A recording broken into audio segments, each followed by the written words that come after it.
안녕하세요, 러브블러썸입니다. 오늘은 특별히 저번 이벤트를 통해 사연을 보내주셨던 사연자분의 연애 고민과 이번 사연과 이어지는 헤어진 후 전 연인에게 연락이 오는 이유에 대해 얘기를 나눠볼까 합니다. 우선 보내주신 사연 내용을 먼저 읽어볼게요. 안녕하세요. 저는 전남친과는 1년 5개월 조금 넘게 교제를 했었습니다. 그런데 어느 날 전남친은 저와 연애를 하던 도중에 교도소에 들어가게 되었습니다. 사연은 교통사고로 영장이 온 것이었습니다. 저에게는 전남친이 예전에 이런 일이 있었다는 것도 말도 안 했었고요. 그래도 저는 교도소에 들어간 전남친을 계속 만났었고 금전적으로도 많은 지원을 해줬었습니다. 하지만 전남친은 어느 날 갑자기 저에게 이별 통보를 했습니다. 한 달 동안 저는 밥도 못 먹고 엄청 힘들게 보냈습니다. 그리고 시간이 좀 지나고 나서 얼마 전부터 새로운 연애를 하게 되었고 처음 받아보는 사랑을 받고 지난 과거로부터 겨우 회복하고 행복해지고 있었는데요. 최근 전남친이 교도소에서 편지를 계속 보내면서 교도관한테까지 부탁해가면서 저에게 연락을 해서 안부를 물어보게 하고 자꾸 저를 걱정하고 있다는 말을 합니다. 매몰차게 버리고 돈줄로만 생각할 땐 언제고 이제 와서. 그리고 전 이제 그 전남친은 트라우마로 남았고 공포 그 자체인데 계속 집착을 하네요. 지금까지도 계속 집착을 하니까 무섭더라고요. 대체 이제 와서 저한테 왜 그러는 건지 그 심리를 알고 싶습니다.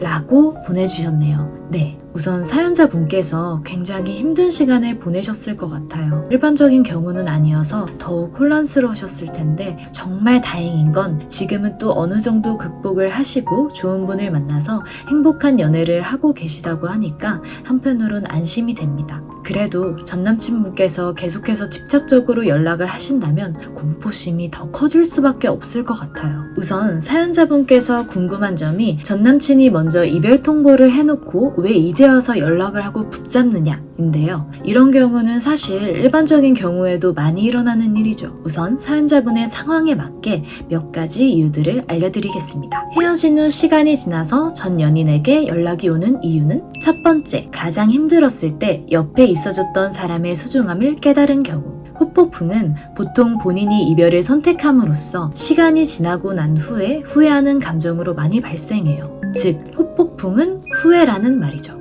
이 사람을 놓친 걸 후회한다는 거죠. 사연자분이 잘해줬던 부분에 대해서 당연하게 생각했던 것들이 이별을 통해 깨닫고 사연자분의 소중함을 뒤늦게 알게 된 거죠. 보통 헤어지고 나서 연락이 올 수밖에 없는 경우는 상대가 나에게 조건 없이 헌신하고 희생하고 내가 가장 힘들 때 옆에 있어줬던 사람이었다면 정말 잊을 수가 없죠. 어쩌면 헤어지고 나서뿐만 아니라 평생을 잊지 못할 수도 있어요. 그만큼 고마운 사람이라는 의미가 있기 때문이죠. 두 번째, 의지할 수 있는 사람이 없는 경우. 우선은 사연자분의 상황에 맞춰서 말씀을 드리자면 교도소라는 제한된 공간에 있어서 의지할 수 있는 사람이 사연자분밖에 없을 수도 있어요. 아무래도 시간이 지나면 지날수록 면회오는 사람도 줄어들 수밖에 없을 테고 연락할 수 있는 사람도 거의 없지 않을까요? 이별을 하고 나서 한 달 정도까지는 본인이 선택한 이별이었기에 자신이 옳은 결정을 한 거라고 생각해서 자신의 판단이 틀리지 않았다는 생각으로 한 달 정도까지는 버틸 수가 있어요. 하지만 시간이 지남에 따라 일반적이지 않고 모든 것이 제한된 공간에서 그 누구와도 연락을 자주 할 수 없고 의지할 수 있는 사람이 없으면 더더욱 사연자분을 그리워하겠죠? 세 번째, 소유욕으로 인한 집착. 어쩌면 바깥 상황을 잘 모르는 전남친 분께서는 교도소라는 한정적인 공간 안에서 여러 상상의 날개를 펼칠 수도 있어요. 아니면 정말 어쩌다가 누군가가 면회를 왔는데 사연자분의 소식을 전해드릴 수도 있다는 거죠. 현재 전남친 분께서 집착도 하고 있다고 했잖아요. 그럼 소유욕이 높은 사람일 확률이 높습니다. 사실 정말 배려가 있는 사람이었다면 너무나도 많은 고생을 했던 사연자분을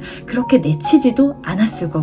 또 사연을 들어보면 전남친분께서 미안한 마음 때문에 이별 통보를 한 것 같지도 않아요. 만약 미안한 마음이고 사연자분을 고생시키는 것 같아서 떠나려는 거였다면 사연자분도 이렇게까지 무서워하고 그러진 않았을 것 같아요. 사연을 자세히 읽어보면 돈줄이라는 말이 나오는 걸로 봐서 솔직히 건강한 관계는 아니었다고 봅니다. 잘 헤어지신 게 맞아요. 전 남친분께서는 출소 후에 사회에 적응을 잘 하신다면 더 빨리 사연자분을 잊을 수라도 있을 텐데 현재는 전 남친분이 본인만의 시간에 갇힌 것 같습니다. 사실 현재 남자친구분께도 미안한 마음을 사연자분께서 가지고 계신 걸로 알고 있는데요. 사연자분 포함한 모두를 위해서 전 남친분과의 확실한 관계 정리가 필요할 것 같습니다. 이 관계의 끝을 상대방이 잘 받아들일 수 있게 만들어주는 것 또한 사연자분의 마지막 역할이 아닐까 싶습니다. 현재는 편지로밖에 소통을 할 수 없는 상황인 만큼 사연자분이 쓰시는 편지의 내용이 중요한데요. 이런 내용이 들어가시면 좋을 것 같습니다. 첫 번째로는 사연자분의 현재 남자친구 의무 솔직히 말하기. 그리고 두 번째로는 사연자분의 솔직한 심정 말하기.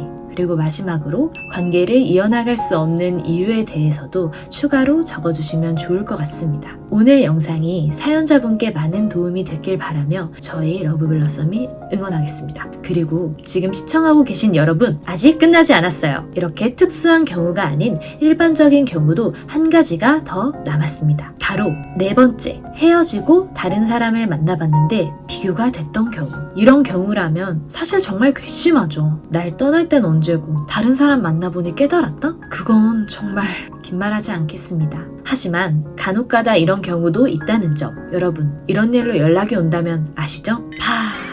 바로 칼 차단하셔야 됩니다. 깨진 그릇은 다시 붙여 쓸 수 없어요. 현명한 우리 시청자 여러분, 인생은 늘 선택의 연속입니다. 항상 여러분들 자신을 위한 최선의 선택을 하시길 바라며 언제든 저희 러브블러썸을 찾아주세요. 여러분들이 건강한 연애를 하는 그날까지 러브블러썸이 응원하겠습니다. 오늘 영상이 도움이 되셨다면 좋아요와 구독, 그리고 댓글과 알림 설정까지 부탁드릴게요.